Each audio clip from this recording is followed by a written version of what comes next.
This is Joyride. In this podcast series, we'll be exploring some of the most iconic cars in history. I, Jared Brandon Flandy, will be taking the driver's seat as your host.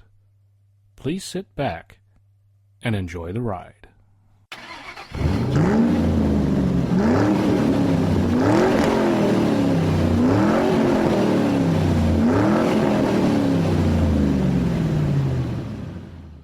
Well.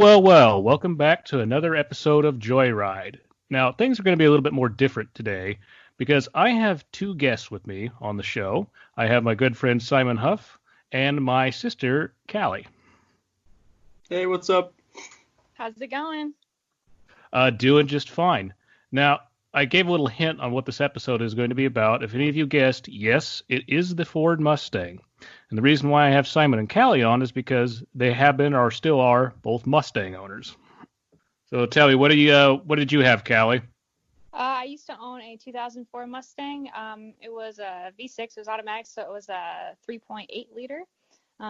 It was a bit of an older one, obviously, but loved that car, and I missed that car so much. Okay, and what did you have, Simon? I got a 71 Mustang, 351 Cleveland, upgraded to the 4-barrel, 150,000 miles, runs like a champ. Awesome, I like it. So you guys have both listened to the show. You know how the basic format is. So you guys ready to hear a story? Yeah, let's Yes, hear it. sir. Okay, here we go.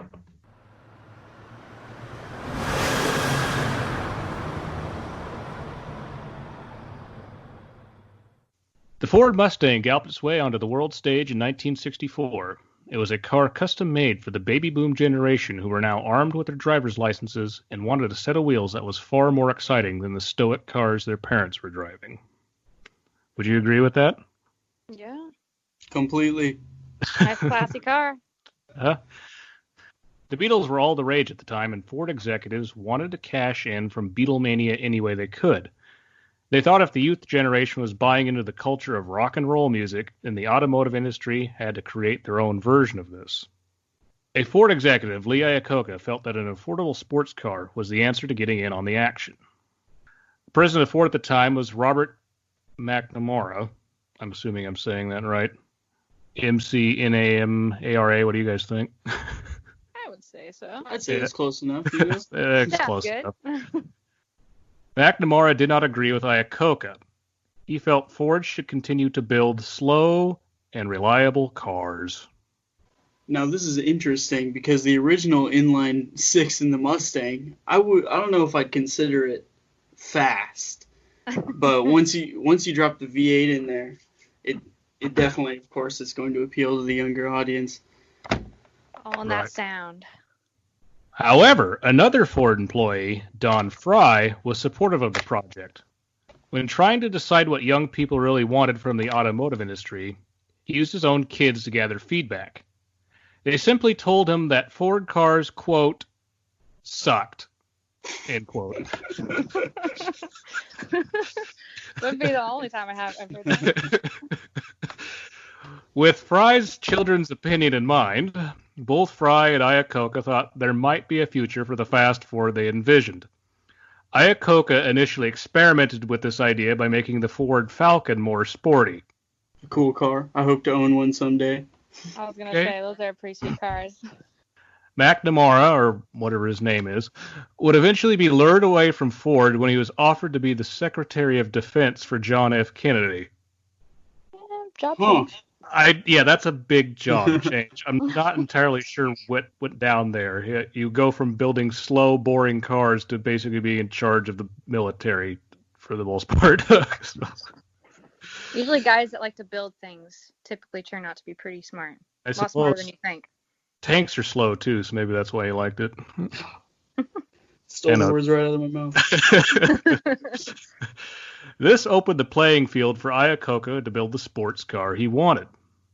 Now, I thought this was pretty interesting. The iconic Mustang emblem was designed by a gentleman named Phil Clark.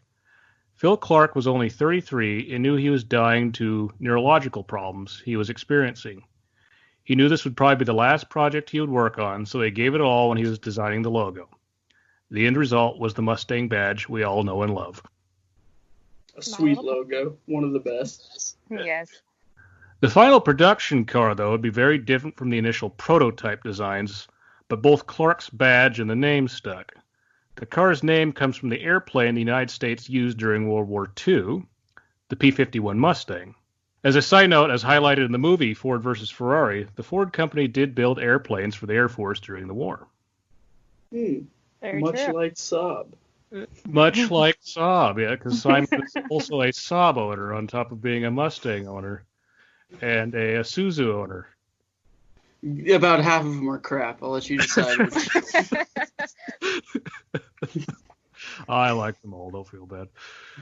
Now, on that topic, though, of Ford versus Ferrari, everything I've done the research on this, I mean, I knew the story of that movie. If anyone hasn't seen the movie yet, it's basically about the Ford GT40, which won Le Mans in '66.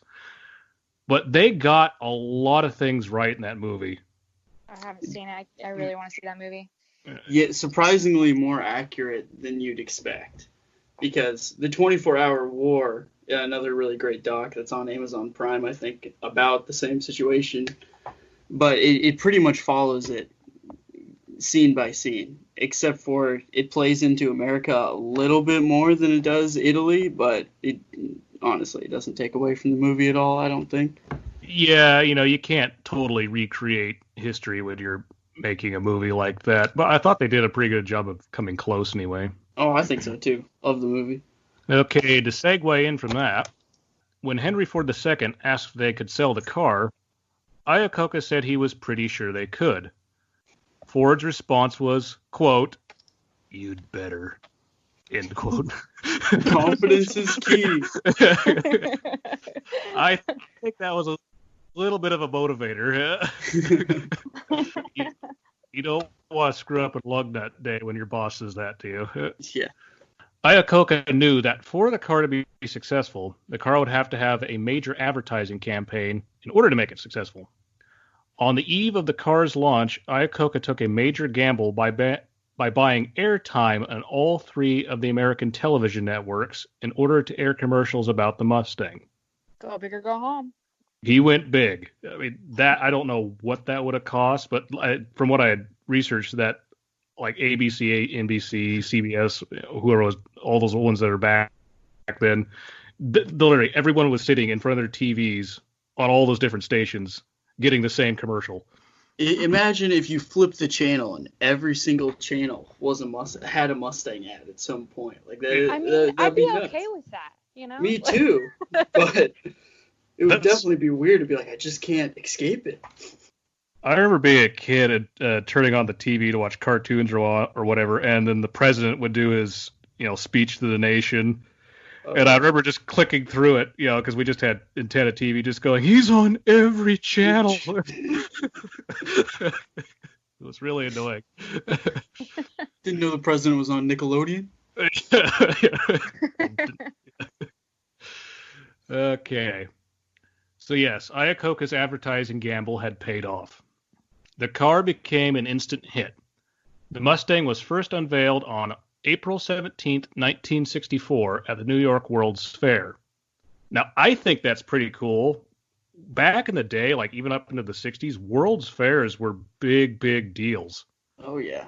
Oh, yeah. I mean, they built huge monuments, like the Eiffel Tower was for the Paris World's Fair, and the Space Needle in Seattle was built for a World's Fair as well. And as revolutionary as the pony car platform is, I think it makes sense because it defined an era and it defines a genre of cars still to this day. I mean, like everyone was going for the pony car. Everyone wanted the best pony car. So yeah, that's a good place to have it. It still kind of has that image. Yeah. So, demand was so high that one dealership in Chicago was met with a crowd of people who all wanted to buy the new car. The dealership owner ended up having to lock the doors out of fear that he was going to be stampeded by the enthusiastic mob that had gathered outside of his business. A V8 and something without four-wheel drive? Oh! Let's buy it. Poor guy. The car proved so popular, the only problem Ford was having was they could not build them fast enough in order to meet demand. The company would build 400,000 Mustangs during the first production year alone, which would earn Ford over $1 billion in 1960s money. That sounds pretty good. Yeah. And then Henry Ford II took that $1 billion and built the GT40, I'm guessing. Not bad. Not bad. For as many tries as that took, I'd say it's still worth it. Yep. So, Calley, you'll like to hear this. Women bought as many Mustangs as men did in this initial period. Yeah, I could see that. It was a pretty slick car. I mean, it was appealing to the eye, too. Well, what was basically going on, from my understanding, was this was the 60s, so women's liberation was actually really starting to kick in. And that rebellious car. They felt that, well, we want the excitement too. If the men can have it, then we should have it too. So, and the birth of the muscle car fell perfectly into that. Just perfect time. Everything just meshes together here with this particular one. No, it all comes together really perfectly. Have you ever met any other female Mustang owners, Calley? A couple. They take care of them like a baby. They work on them on their own. They usually only specifically work with certain dealerships and private people to work on their cars with them. But yeah, I've known a couple. They're really rare though nowadays, to be honest with you, especially since I feel like a lot of people these days, as sad as it may be, do not like Ford and do not like Ford muscle, which is kind of sad. I get it to some degree, but at the same time, it is a bummer. So with women's liberation going on and all this stuff, despite the Mustang's success, though, Iacocca wanted an even more high-performance version of the car. He would turn to someone who would become an automotive legend.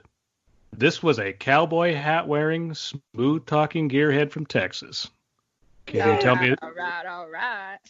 It's not Matthew McConaughey, but he's almost as cool. Can you tell me, Simon? Carroll Shelby! There you go. I'm wearing a Cobra Jet shirt right now. Between the both of them, they built the first Cobra. After this, the GT 350 Mustang was built, which brought the car from 10 to 11, which would not be surpassed until the GT 500. Now, I'm not very familiar with either of those two variants. Simon, can you tell me a little bit about them? Between the GT 500 and the GT... Yeah, I know that they were more powerful and whatnot, but what specifically was kind of made them different from your standard Mustang?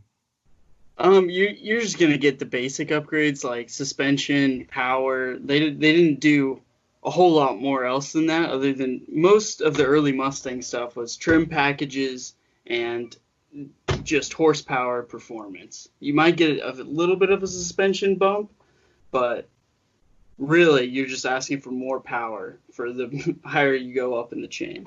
And a price bump. Yeah, that too. Yeah, that too. And some dope liveries that you can stick on the side. That's true. Gotta have those. The Mustang was starting to lose its way. General Motors was coming out with new sports car models of their own. GM's Pontiac division, led by John DeLorean, had released the GTO, and the Chevrolet division had released the Camaro. Did either of you know that John DeLorean originally was the head of Pontiac for GM? I did, because every once in a while you see people claiming that he's the first person to build the original muscle car when he dropped a V8 into a Pontiac Tempest. He called it the GTO. But, I don't know. There's arguments to be made otherwise. And so if anyone's not familiar with who John DeLorean is, he started the DeLorean Car Company, which, if you're not familiar with that, it's the car in Back to the Future that Doc Brown made the time machine out of. So probably one of the most famous movie cars of all time. Pretty sure there's one in the Portland area. I've seen it. I'm sure there's about, I think, a little over 6,000 of the originals left. So they're not super rare, but relatively. Anyhow, we'll keep going on here. The AMC Javelin would also prove to be a noteworthy competitor. I forgot all about AMC when I was researching this. Poor AMC. The Javelin, largely forgettable, but cool. Yeah. To add to these problems, the 1970s oil crisis had hit, which caused the thirsty V8 cars being produced by Detroit to be not as desirable as they once were. Gas guzzlers. Gas guzzlers. Ford's answer to this was a smaller version of the car that they dubbed, wait for it, The Mustang 2. Wow.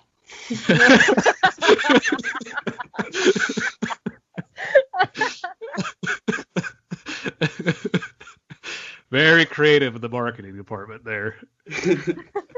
The car was not received well since it only offered an inline-4 and a V6 and not a V8 engine.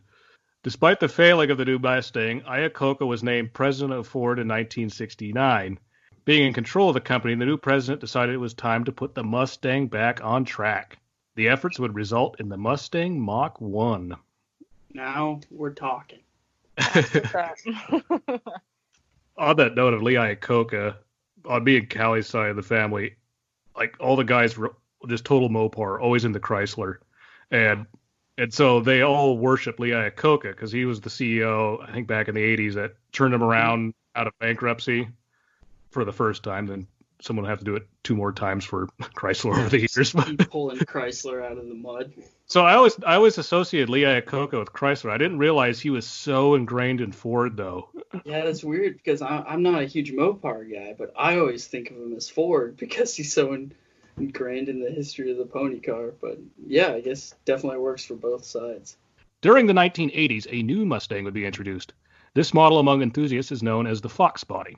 Are either you a fan of the Fox Body? Yes.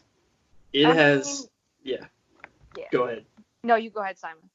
It has slowly turned me around. I used to be all about only the 60s, early 70s. I'd say the cutoff is probably 72 for me. But the more and more I see him, the more and more I like him. I don't know. I saw one the other day with just big fat radials on the back, and the cams were just chopping.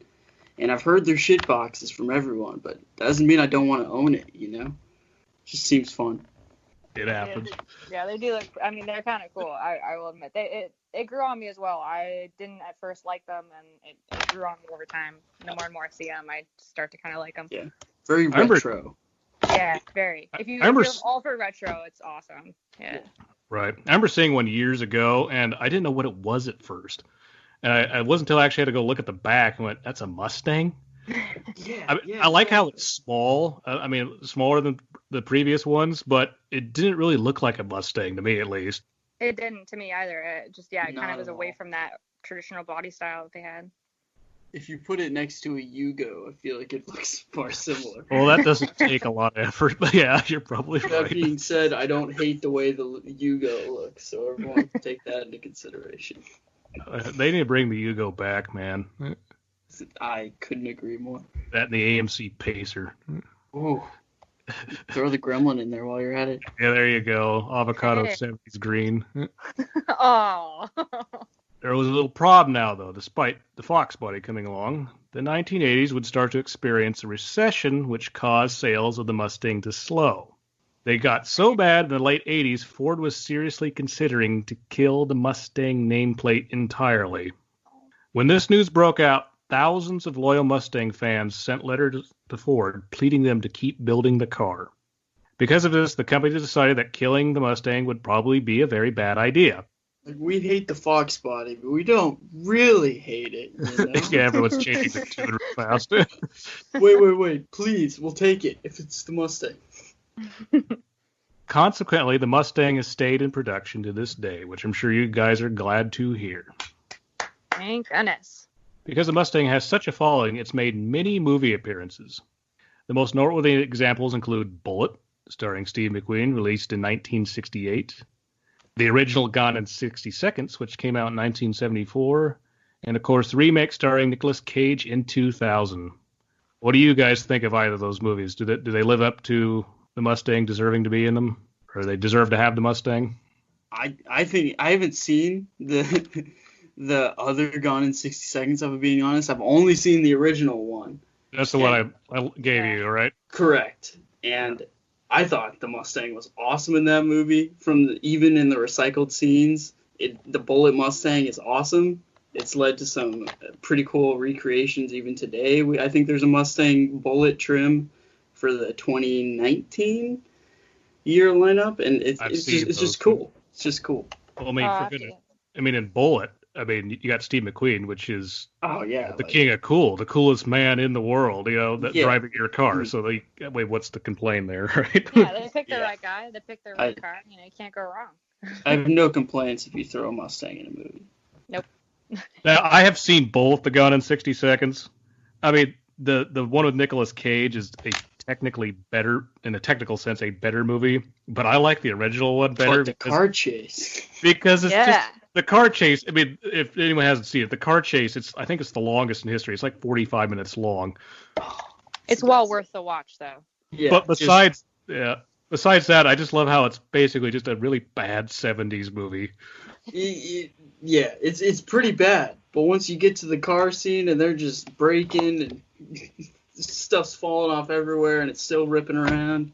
There might have to be an episode on that, because the story behind that's really interesting. The guy that made that movie, his name was H.B. Halicki. He wrote it, directed it, produced it, starred in it, paid for it, and then did all his own stunt driving too. What a man. He's a do-it-yourselfer type. Well, he had a junkyard business or a salvage business, something like that. And I guess he hit it really big on it. And so he ended up making quite a bit of money. He is kind of a good rags to riches story. I think he even took like night classes in business in order to keep learning more while he was still, like working 12 hours a day and whatnot. And so once he had all this money, and he was always interested in movies, so he's like, I'm going to make my own movie. And he just went out and did it. I mean, he really didn't have a plan. Better movie than I could make with just a pile of money, probably. As the years have progressed, Ford felt that the Mustang should be returned back to its roots. So in 2005, the Mustang was revamped in the retro style of the original model. This is the first, and I think they only get better from here on. The trims just keep looking meaner, more aggressive. I don't think these look bad, but it only goes up. Okay, so that really brings our story to a close for the moment. What'd you guys think? That was awesome. I enjoyed it. Oh, that was great. That was real fun. Yeah. Good. I want everyone else to also be aware of, this is our first pandemic podcast, so that's why we're all remote and have you guys being brought in that way. We're doing what we can, and that's all we can do, right? Gotta do our best. So since this is a podcast and you can't actually see the subjects we're talking about, I post a picture of the star car for each episode. But both of you have owned separate generations of Mustang, so I'm going to offer you something. I'm going to toss a coin, and whoever calls it gets their model of Mustang as the picture for this episode. Ooh. I like this. This is going to be fun. So, ladies first, Calley, you call. I'll go with heads. Heads, Simon, your tails. Sounds good. Okay, just flip. Looking at it now. It is tails. Woohoo! Yep. Simon, you win that one. Sorry, Calley. But, All good. No, that's okay. awesome. Okay. Blue, slightly rusted 71 Mustang it is. I love that blue. So pretty. All right, guys. Thank you much. Thank you, guys. Yep. All right. Thank you. Until next time. Now for your hint about the next car we'll be talking about. As you know, we've been talking about British cars and German cars and most recently an American car. Our next one will be Italian. It was also originally built in the 1960s. And it was mid-engined. Also, me and Simon had made a mini documentary about the Mustang he currently owns. So if anyone is interested in watching that, I will post a link to the description of this podcast so you can find it there and go watch it if you want to. So I want to thank everyone again for listening, and by all means, tell anyone you know who might be interested in this podcast so we can keep it going.